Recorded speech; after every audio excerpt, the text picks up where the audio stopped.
Mirë mbrëma dhe mirë se veni në edicionin qendror të lajmeve në Radio Televizionin 21. Mandatari për krimin e qeverisë së re Albin Kurti nuk ka filluar ende bisedimet me partitë politike për të siguruar votat e nevojshme. Megjithatë, ai ka paralajmëruar se në ditët vijuese do të nisë një plan konkret për këtë proces. Kurti pret përkrahjen nga 7 deputetët e komuniteteve Pakicjo Serve, ndërkohë edhe mundësinë e përfshirjes së nismës socialdemokrate, me të cilën parti kanë nisur negociatat, por që deri më tani nuk ka një marrëveshje. Partitë e tjera thonë se nuk e përkrahin një qeveri Kurti 3.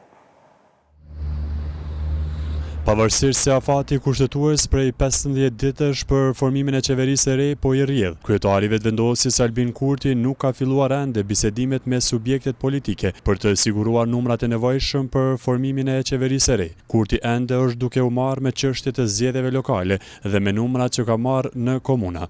I mandatuari për formimin e qeverisë nga presidentja, Kurti tha se i ka edhe 10 ditë kohë për formimin e qeverisë së re. Për shumë punë këtë ditë, analiza e rezultateve nga qendrat, na duhet ta shohim kontributet që kanë pasur fushatat në për komuna me rezultatin që kemi arritur, në mënyrë që sa më shpejt të fillojmë me fushatën për balotazhe. Andaj dje dhe sot nuk kam arritur ende që të zhvilloj ato komunikimet, por po e bëjmë një plan edhe për këtë gjë, i kemi më shumë se 10 ditë. Kryetari i vetëvendosjes Albin Kurti, i cili deri me 27 tetor duhet të dalë para deputetëve në kuvend për të dëshmuar se i ka siguruar votat e nevojshme apo jo. Negociatat e vetme i pati zhvilluar me Partinë Nisma Socialdemokrate të Fatmirlimajt, e cila edhe tash ka shprehur gatishmëri që të ulet për takim nëse Kurti ja kërkon një gjë të tillë. Deputetja e Nismes Gjevahire Izmaku tha për Radio Televizionin 21 se gatishmëria për takim nuk ka të bëjë me emra të përvetshëm, por për zgjedhje të problemeve politike. Por ajo ja rikujton kushtin që duhet ta plotësoj Kurti nëse dëshiron që të ketë 3 votat e nismes. Presim që të fillon një rrethon të jetë një rrethon e re politike dhe të jetë një vendimarrje e re politike.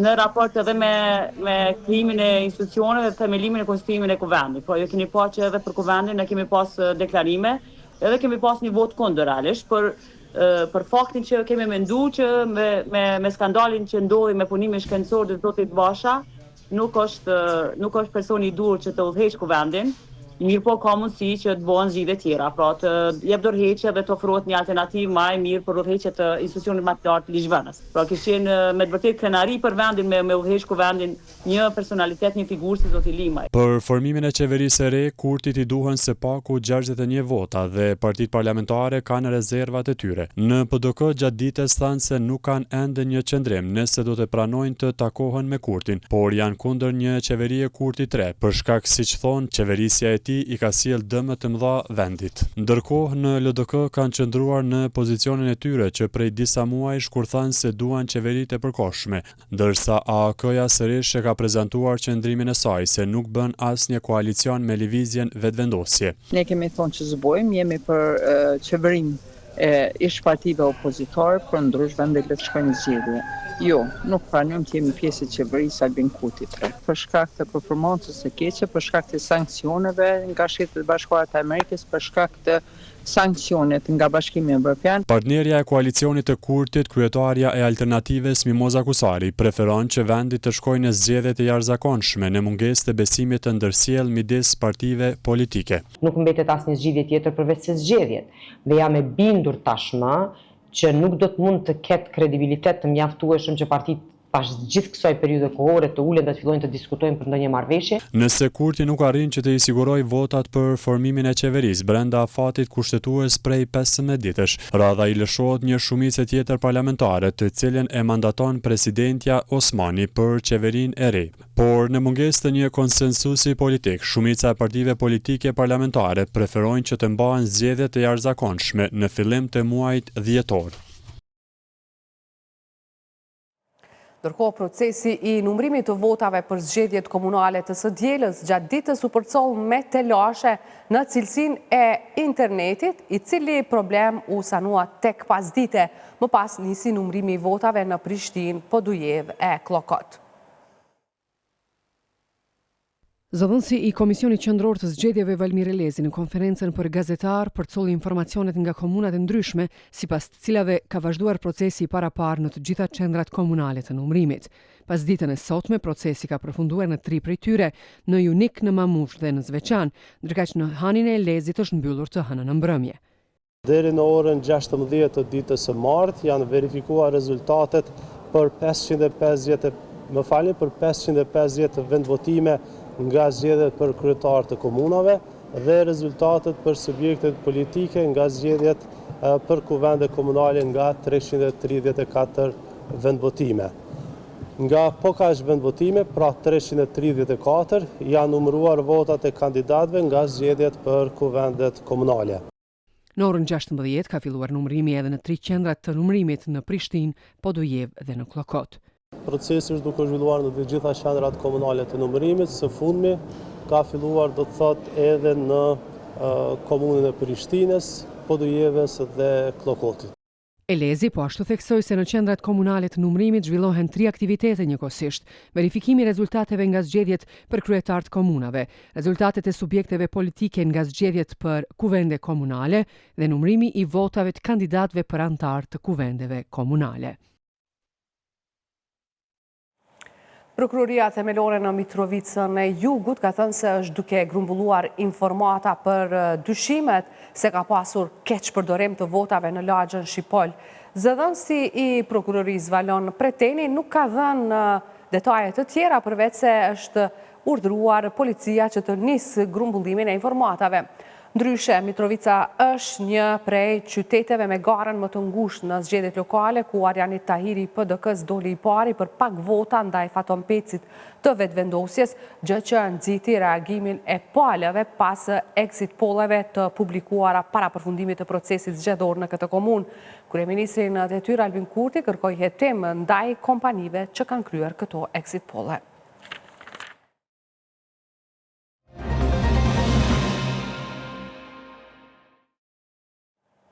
Presidenti Vjosa Osmani ka zhvilluar një takim me presidentin e Asamblesë Parlamentare të NATO-s, Marcos Perestrello, ku theksoi qartë synimin e Kosovës për antarësim të plot në Aleancën Veriatlantike. Në këtë takim, presidenti Osmani falenderoi Perestrellon për nominimin e saj për çmimin Gratë, Paqja dhe Siguria, si dhe për vendimin e Asamblesë Parlamentare të NATO-s për t'i ndarë këtë çmim, duke cilësuar atë si një vlerësim jo vetëm personal, por për të gjitha gratë e Kosovës që kanë kontribuar për paqen dhe sigurinë në vend e rajon.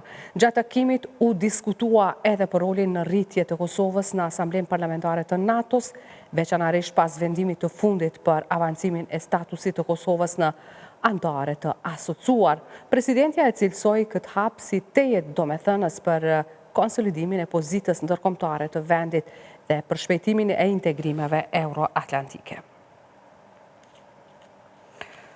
Presidentja e Komisionit Evropian, Ursula von der Leyen, nesër do të vizitoj Kosovën, me çrast do të takohet me presidentën Vjosa Osmani, si dhe me kryeministrin në detyrë Albin Kurti. Vizita e saj nga njohës të çështjeve politike dhe të integrimit evropian, po shihet si e rëndomt pa ndonjë risi në raport me Kosovën, në pritje të ndonjë përgjigje përfundimtare sa i përket masave ndëshkuese ndaj vendit. Në kuadër të turneut e saj ballkanik, presidentja Komisionit Evropian Ursula von der Leyen të mërkurën fillimisht qëndron në Beograd e më pas në Kosovë, ku do të zhvilloj takime me presidentën Osmani si dhe kryeministrin në detyrë Kurti. Vizita e shefës së bllokut evropian në vendin tonë është planifikuar si pjesë e një vizite në Ballkanin Perëndimor për të nënvizuar mbështetjen e Unionit për rrugën e rajonit drejt antarësimit në BE dhe antarësimit gradual në tregun e përbashkët të BE-s, si dhe për të diskutuar planin e rritjes për Ballkanin Perëndimor. Ish diplomatja Alma Lama vizitën e von der Leyenit në Kosovë e cilëson si të zakonshme, pa ndonjë risi sa i përket raporteve me vendin tonë, teksa pret që në fokus të vizitës të jetë edhe çështja e masave ndëshkuese. Mendoj se është një nga vizitat e saj rutinore si shef e Komisionit Evropian, sigurisht me mesazhet për integrimin evropian dhe agjendën, pra perspektiven e BE-s. Me sa di unë është një vizitë përpara publikimit të raporteve të Komisionit Evropian që zakonisht bëhet në tetor, por është hyrë për muajin nëntor, dhe nuk është se ka ndonjë risi përsa i përket raporteve me Kosovën. Do të shohim tani se çfarë impakti do të ketë zhvillimi i zgjedhjeve dhe pjesëmarrja e komunitetit serb në veri të Kosovës, pasi do të kemi parasysh që ka qenë një nga kushtet për sankcionimin e Kosovës nga ana e Bashkimit Evropian. Masat e BE-s për Kosovën janë ende në fuqi dhe besoj që përfaqësuesit e Kosovës do të kërkojnë që tani të largohen ato masa, megjithëse duhet plotësohen edhe kushte të tjera. Takimet e paralajmëruara me Osmanin dhe Kurtin ende nuk dihet se në çfarë dhe vend do të mbahen, marrë parasysh se BE-ja javë më parë kishte pezulluar takimet me kryeministri në detyrë në kryeministri deri në ardhjen e një qeverie me mandat të plotë. Drejtori i Institutit për Leadership Civil, politologu Arjan Zejnaj, pret që von der Leyen gjatë qëndrimit në Kosovë, ndër të tjera të jap një përgjigje përfundimtare sa i përket masave ndëshkuese ndaj Kosovës. Fillimisht të shohim se ku po ndodh, ku po zhvillohet takimi dhe kjo do ta rikapitulojë qëndrimin e Bashkimit Evropian, kanë shi institucionet detyrë të cilat patën shpreh nëpërmjet një letre që nuk do të vazhdojnë të takohen më në institucionet e Republikës Kosovës derisa nuk kemi institucione të reja. E para e dyta, besoj që do duhej praktikisht në jepte një përgjigje si përfaqësuesja më e lartë e Bashkimit Evropian, çka do të ndodhë me masat pas kësaj vizite, nëse do të hiqen vërtet apo do të kemi vazhdimsi të lojrave, të fjalëve në mënyrë reciproke edhe nga Kosova, se janë në mënyrë jo meritore këto masa, gjë që e dim të gjithë, edhe nga Bashkimi Evropian, të cilët parimisht kanë thënë se do të fillojmë të hekim, por në fakt nuk ka ndodhur një gjë e tillë. Dhe rrjedhimisht unë besoj që është një mesazh që Kosova edhe Serbia duhet të vazhdojnë të ruajnë një stabilitet në rajonin e Ballkanit Perëndimor, dhe rrjedhimisht edhe do të jetë një mesazh edhe për listën serbe, ndoshta që të jetë më e kujdesshme në çastin e tyre në vazhdimsi për karshi institucionet të Kosovës. Ciklin e vizitave në Ballkanin Perëndimor, shefja Komisionit Evropian Ursula von der Leyen e ka nisur një ditë më parë në Tiranë për të vazhduar më pas në Maltëzi e Bosnjë e Hercegovinë. Vizita e saj në Ballkan përfundon në Maqedoninë e Veriut. Sot kanë hyrë në fuqi tarifat e vendosura nga presidenti Amerikan Donald Trump mbi drurin e importuar. Masat më të fundit përfshin një tarif prej 10% mbi importet e drurit të butë, ndërsa pritet që muajve në vazhdim këto tarifat të ashpërsohen. Shoqata e përpunuesve të drurit në Kosovë ka kërkuar nga institucionet që të reagojnë sa më shpejt në mënyrë që vendi të shpëtoj tarifave të ashpra të SBA-s. Tarifat e SBA-ve ndaj produkteve të drurit nisin me një taks bazë prej 10% për drurin e butë, ndërsa mobiljet dhe dollapët e kuzhinës do të kenë një tarif prej 25%. Kosova, viteve të fundit në SBA, më së shumti ka eksportuar mobilje, dyer dhe dritare dhe materiale ndërtimore prej druri. Por ajo nuk është përjashtuar nga masat amerikane, sado që para disa muajsh i ka hequr tarifat prej 10% ndaj SBA-s. Arjeta Vula nga shoqata e përpunuesve të drurit i ka kërkuar institucioneve reagim të shpejt në mënyrë që Kosova të mos preket nga tarifat e ashpra të vendosura nga presidenti Trump. Ne mendojmë që si industri mund të kemi rënje të eksportit edhe mund të rrezikojmë dërgesat e kompanive nga Kosova drejt Amerikës. Arsyeja është se nëse kompanitë nga Kosova kanë gjetë tash edhe kanë kriju rrjetin e bashkëpunimit me kompanitë atje, mund të mos jemi më konkurrues nëse tarifat shkojnë në 20-30 deri në 50% për produktet që prodhohen në Kosovë. Kjo është edhe arsyeja e cila rrezikon konkurrueshmërinë e kompanive tona në Amerikë. Dhe mendoj që shumë shpejt këto duhet zgjidhur përmes bisedimeve dypalëshe midis shtetit të Kosovës me atë e Amerikës. SBA-t vlerësohet të jenë i vetmi vend që Kosova ka bilans pozitiv në aspektin e eksportit, ndërkaq në 3 muajt e parë të vitit 2025, Kosova ka eksportuar rreth 900 milion euro produkte të drurit. Arjeta Vula nga shoqata e përpunuesve të drurit flet për nevojën që ka Kosova për tregun amerikan. Na jemi nevojtar si Kosovë që të kërkojmë bisedime, të kërkojmë kushte të mira, ashtu si që kemi edhe në Evropë, do më thonë tarifat privilegjume për produktet nga Kosova, sepse na qojmë në Zvicër e Gjermani me 0 taks. Kështu që edhe kjo është në kuadër bisedimeve që ka ndodhur më herët, tash edhe kjo me Amerikën duhet të ndodhë, duke ulur dy palshe, dy shtetet edhe duke bisedu. Po ne kemi nevojë shumë më tepër për një treg amerikan se sa ata kanë nevojë për një treg siç është Kosova. Sipas shtëpisë së bardhë, detyrime doganore u vendosën për të forcuar industrinë amerikane dhe për të mbrojtur sigurinë kombëtare. Ato bëhen pjesë e një sër tarifash të veçanta sektoriale që Trump ka vendosur që prej rikthimit të tij në presidencën amerikane. SBA në muajin prill kishte vendosur tarifa për shtetet e huaja që eksportojnë produkte në SBA. SBA-t tarifuan Kosovën me një taks bazë prej 10%. Ekspertët e ekonomisë tarifën prej 10% të vendosur nga SBA-t për Kosovën e cilësuan si reciprocitet, pasi që Kosova që nga pas lufta kishte pasur një tarif prej 10% për mallrat e SBA-ve.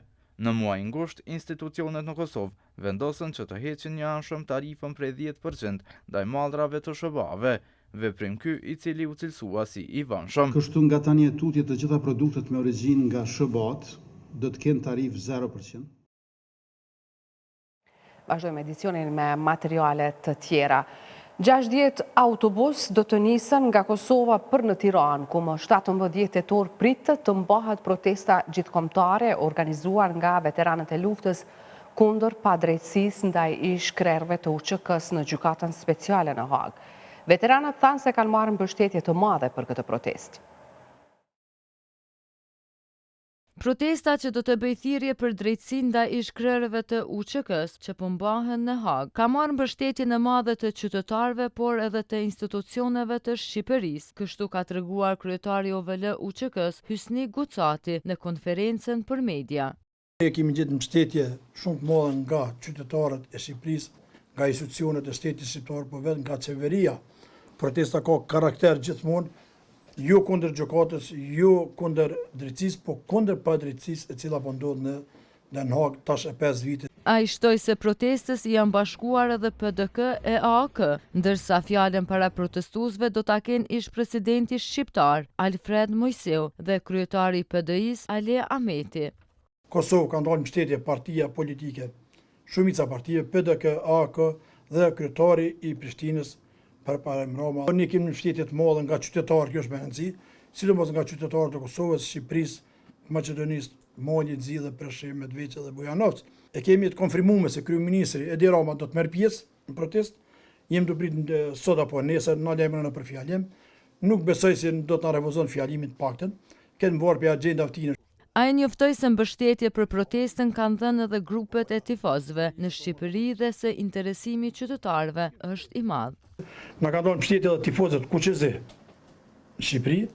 Na kanë dhënë mbështetje, sot kanë dalë ata mbështetje tonë për krahët e protestës, kështu që ne jemi do të thotë në vit shumë të mirë, një drejtim shumë të mirë të organizimit të kësaj proteste. Mendoj se numri i qytetarëve është bukur i madh, që vetëm nga Kosova deri më sot i kemi mbi 60 autobusa që janë të konfirmuar. Gucati theksoi se protesta ka karakter kombëtar dhe do të mbahet në vendin ku u formua UÇK-ja. Protesta ka karakter kombëtar. Ushtria që ndora Kosovës ka gjenezë mund në Tiranë. Ato është formu vitet 90-ta. Dhe ne ato pikërisht po shkojmë kush formu ushtria që ndora Kosovës, ti tregojmë gjykatës speciale se ushtria që ndora Kosovës në rrjedh nga populli dhe ne jemi të popullit.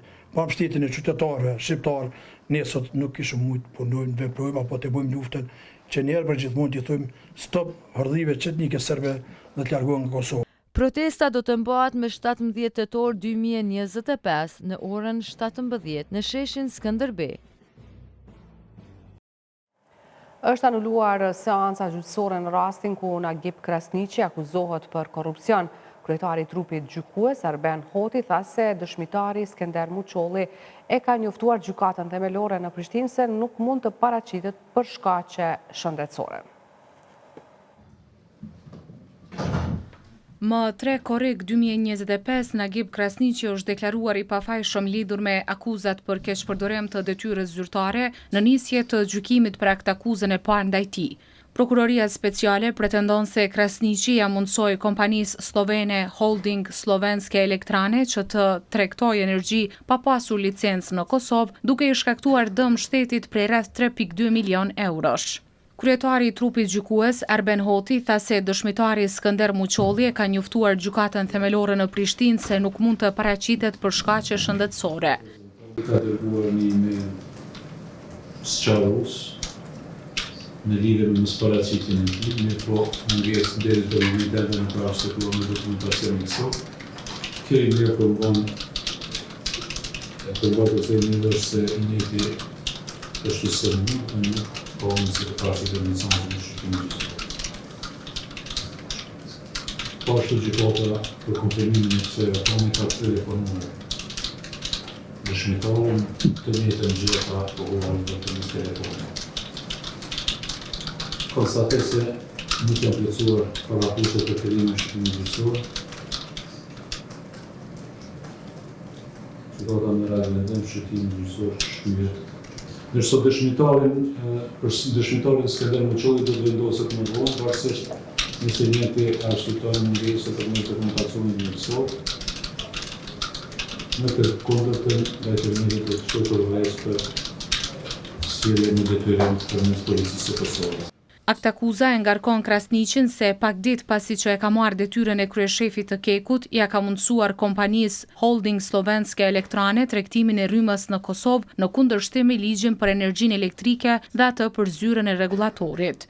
Sipas aktakuzës, Krasniqi me dashje e ka aprovuar blerjen dhe ka nënshkruar kontrata me kompaninë slovene, ndonse ka qenë në dieni se tregtimi i energjisë nuk mund të bëhej me kompani të palicencuara nga zyra e rregullatorit për energji. Ndaj Nagib Krasniqit ka edhe një aktakuzë tjetër për keqpërdorim të detyrës zyrtare. Në aktakuzën e re, përveç ish kryeshefit të Kekut, janë të përfshirë edhe ish shefi i prokurimit në këtë korporat Ymer Dragusha dhe avokati Yusuf Zejna.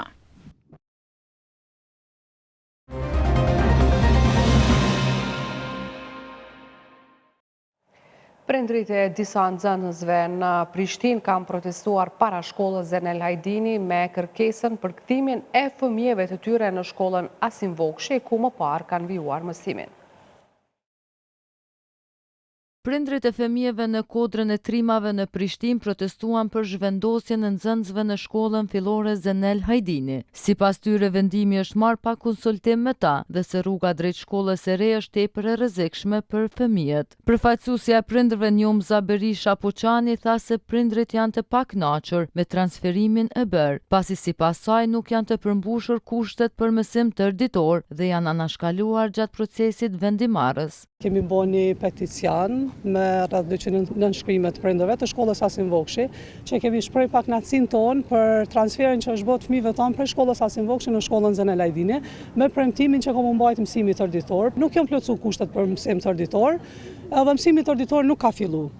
Na si shqetësim kryesore kemi shpreh pasigurinë e fëmijëve tonë, megjithse sipas decentralizimit të shkollave o dasht neve me na lajmëru, edhe mu konsultu me neve për me marrë një vendim të përbashkët. Kjo gjë nuk ka ndodhur, nuk na ka konsultu askush, edhe se kanë marrë vendimin tonë. Fëmijët tonë ka përcjellë në rrugën kryesore atje pothuajse magjistrale, që është shumë e frekuentuar, edhe kjo pjesa kënej ka të vinë është rruga shumë e ngarkuar, shumë e frekuentuar, nuk është rrugë e thjeshtë e lagjës një rrugic, po është rrugë që kalojnë autobusat, shumë automjete të mëdha që për fëmijët prej moshës 5 vjeçare që fillojnë parashkollore deri në moshën dikur 12 vjeçare është rrugë shumë e rrezikshme.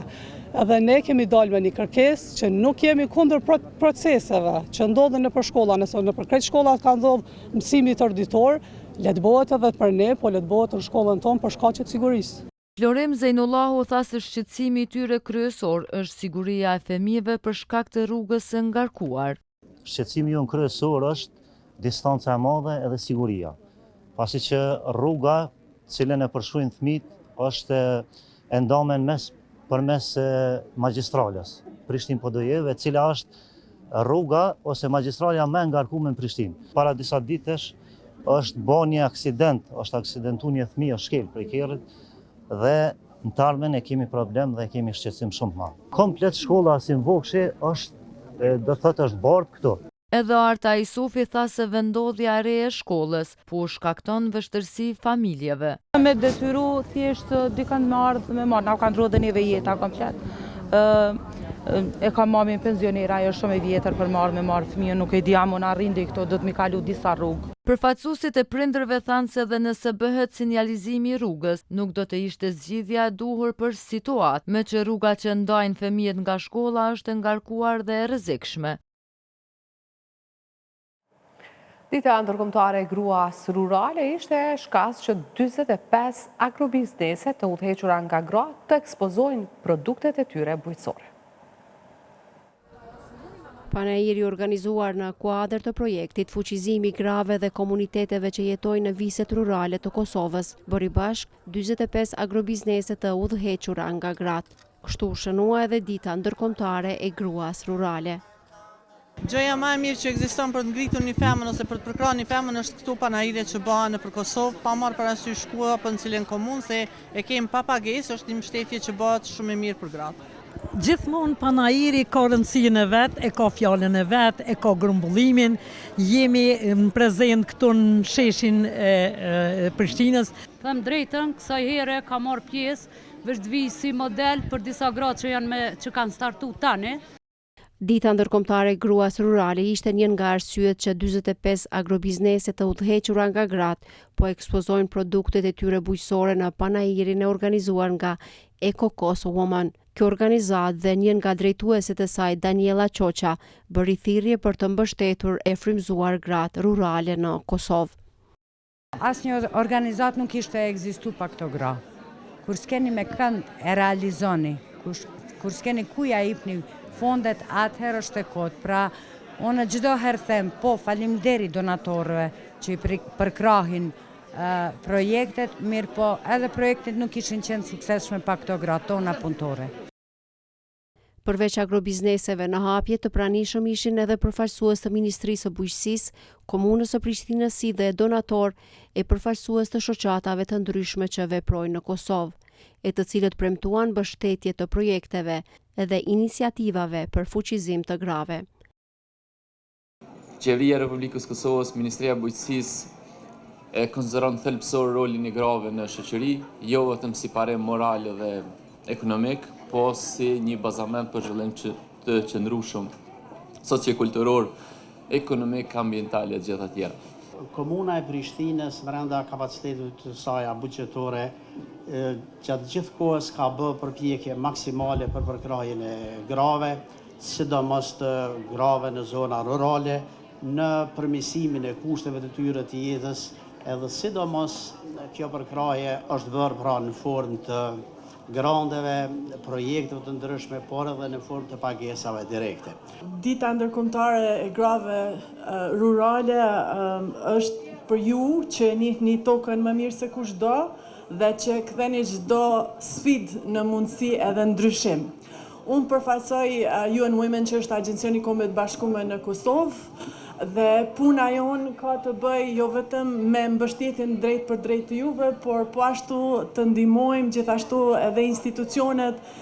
Gratë udhëheqëse të agrobizneseve pjesëmarrëse në panajir vlerësojnë se nuk mjafton vetëm mbështetja në letra e fjalë, por në vepra. Ne jetë punësum s'kena asë një familje, asë shokun, asë fëmija. I kem shkollu 2 fëmijë me që to bim edhe profitabile janë, ja vlen me punu. Jo, mbështetje kena pas, nuk mundem me thonë që s'kemi pas, ama kemi nevojë akoma me na mbështet. Ma mirë këta. Paktën i sponsorizojmë, ju ndihmojmë këtyre nanave ose çka do, motrave çka do kush është. Në panajir ku prezentuan rreth 45 agrobizneset të udhëhequra nga gratë, qytetarët patën mundësi edhe të shijojnë produktet e ekspozuara, e të cilat ishin edhe të shijshme edhe cilësore.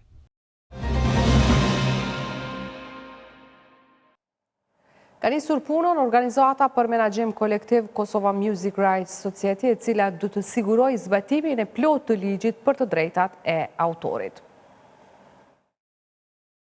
Nga fillimi i vitit të ardhshëm, të drejtat e autorit në Kosovë do të zbatohen në mënyrë më transparente dhe të detyrueshme. Të gjitha festivalet, rrjetet e mëdha tregtare, kafeteritë dhe çdo hapësirë tjetër ku përdoren këngë apo kompozime do t'i nënshtrohen pagesës së tarifave përkatëse. Ky hap vjen pas lansimit të organizatës për menaxhim kolektiv Kosova Music Rights Society në bashkëpunim me Ministrinë e Kulturës, Rinisë dhe Sportit. Qëllimi i këtij mekanizmi është të garantojë një sistem të drejtë, transparent dhe të detyrueshëm për mbrojtjen e veprave krijuese dhe përdorimin e tyre zyrtar. Kryeministri në detyrë Albin Kurti gjatë fjalës së tij në ceremoninë e lansimit theksoi rëndësinë e kësaj nisme për mbrojtjen e krijuesve vendor.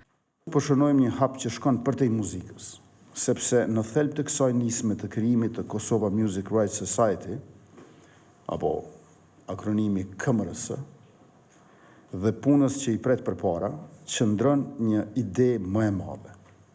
Ajo e të drejtës për të zotëruar frytin e punës sonë.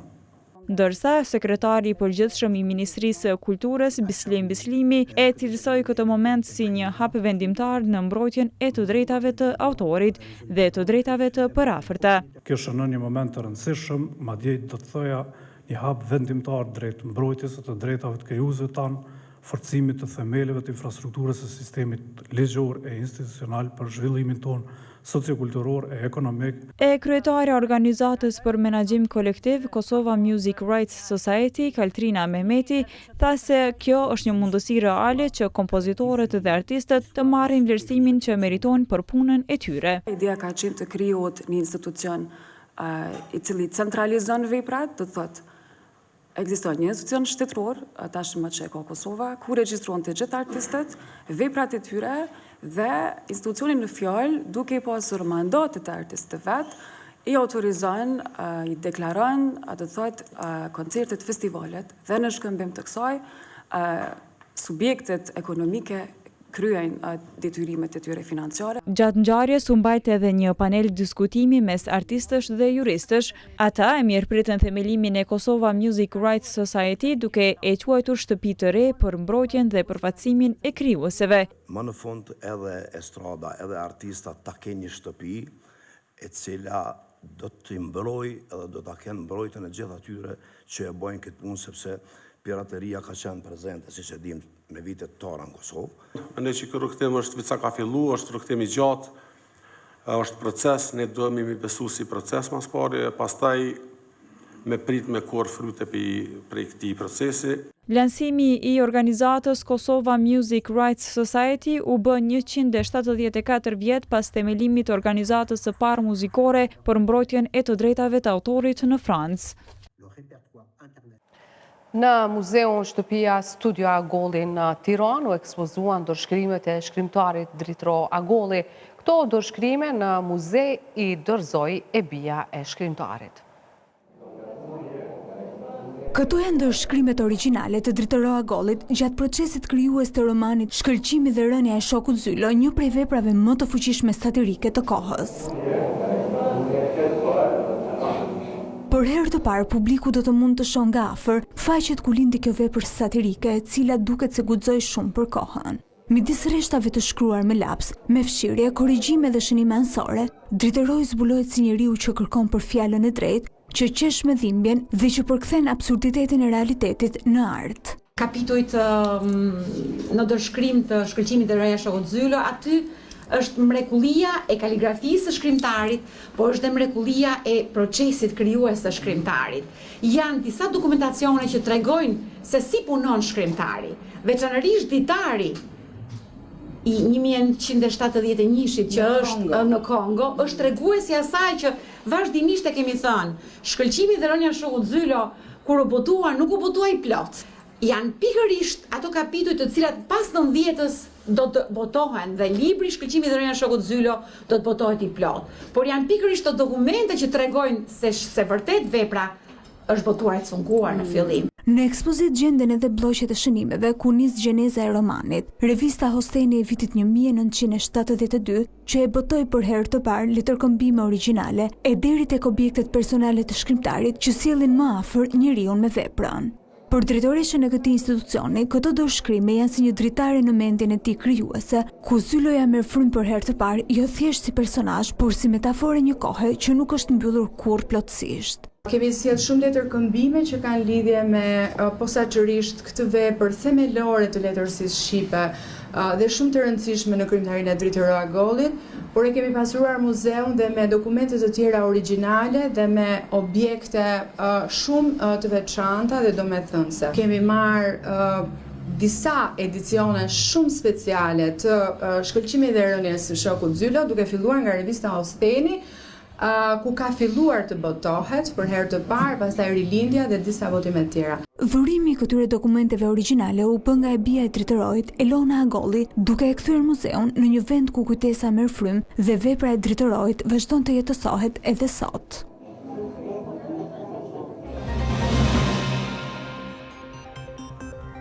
Për informacionet më të fundit, klikoni në adresën tonë të internetit rtv21.tv.